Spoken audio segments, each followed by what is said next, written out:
जय हिंद प्यारे छात्रों, मैं आज आप लोगों को बताने जा रहा हूं अभाज्य संख्या पहचानने का ट्रिक। और आप देखते ही पहचान जाएंगे कि यह अभाज्य संख्या है या नहीं। तो चलिए हम लोग आगे बढ़ते हैं। और एक जरूरी बात, यदि चैनल पे आप लोग नए हैं तो चैनल को सब्सक्राइब करें, लाइक कीजिए और शेयर कीजिए। चलिए तो देखिए, सबसे पहले हम लोग को समझना होगा अभाज्य संख्या किसे कहते हैं, है ना।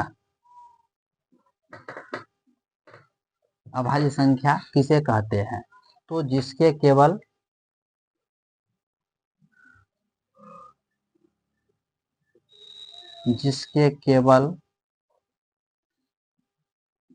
दो गुणनखंड हो, जिसके केवल दो गुणनखंड हो उसे हम लोग अभाज्य संख्या कहेंगे। हाँ चलिए, जैसे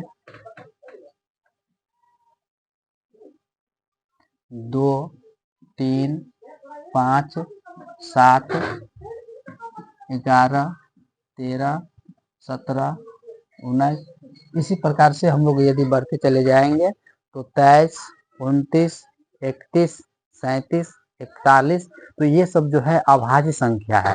हाँ, तो कभी कभी बड़ा संख्या जब आ जाता है तो हम वहाँ आसानी से नहीं पहचान पाते हैं कि यह अभाज्य संख्या है या नहीं। तो चलिए हम लोग एक बड़ी संख्या लेते हैं। जैसे मान लीजिए हम यहाँ पर ले लिए 69। हाँ, तो 69 जो है किस संख्या के वर्ग के निकट है? हाँ, तो 81। 81 किसका वर्ग है? 9 का वर्ग है। तो 69 9 के वर्ग से क्या है? छोटा। 9 से छोटी जितनी अभाज्य संख्या है उसको लिखिए। 2, 3, 5, 7। तो देखिए 2, 3, 5, 7 इनमें से किसी से भी यदि इसमें भाग लग गया, किसी एक से भी यदि भाग लग गया तो भाज्य और नहीं तो अभाज्य। तो चलिए हम लोग जांचते हैं। 2 से 69 में भाग लगेगा? नहीं लगेगा। 3 से लगेगा? लग जाएगा। मतलब यह भाज्य संख्या हो गया। क्या हो गया? है ना। चलिए इसी प्रकार से हम दूसरा संख्या लेते हैं।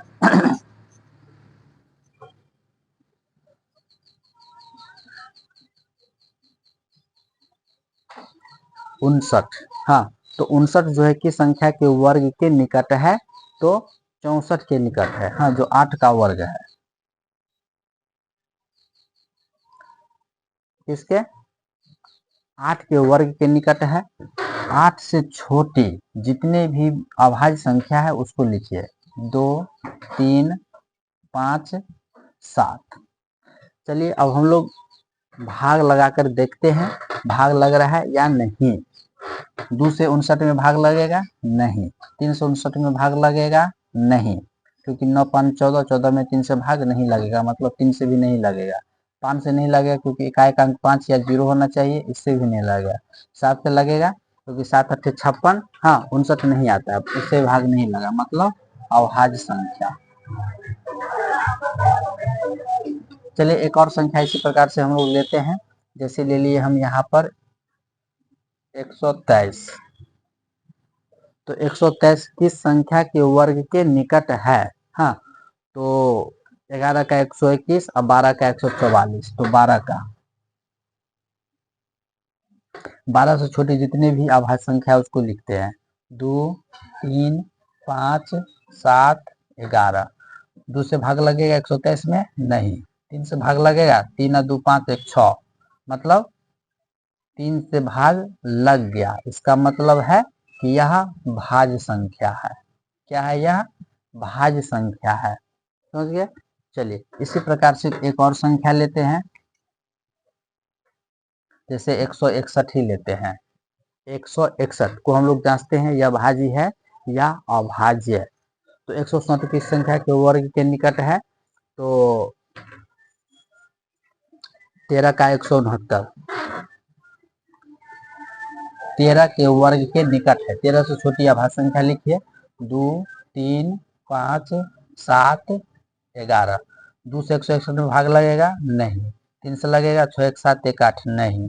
5 से भी नहीं लगेगा क्योंकि इकाई का अंक 1 है। 7 से लगेगा? 7 दूनी 14, 7 या 21। हाँ, 7 दूनी 14, 2, 1, 7 या 21। इससे लग गया, मतलब यह भाज्य संख्या है। हाँ, चलिए इसी प्रकार से फिर हम लोग दूसरा संख्या लेते हैं। 131। 131। तो 131 जो है किस संख्या के वर्ग के निकट है बताइए?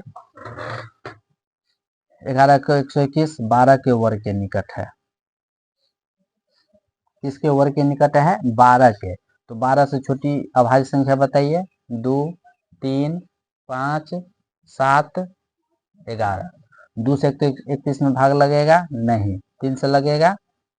3, 1, 4, 4, 1, 5। नहीं। 5 से लगेगा? नहीं। 7 से लगेगा?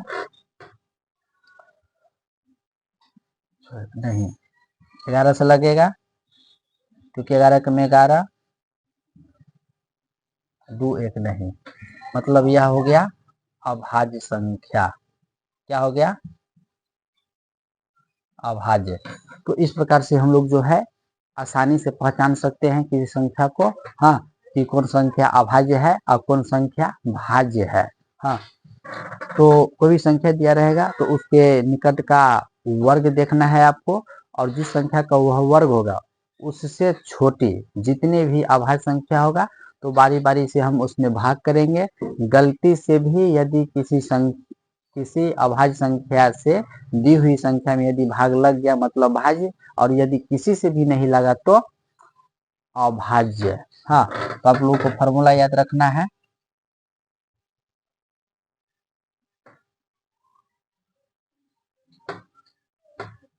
मतलब जो संख्या दिया हो रहेगा, हाँ, उसका वर्ग के बराबर, हाँ, या उसके ज्यादा होना चाहिए।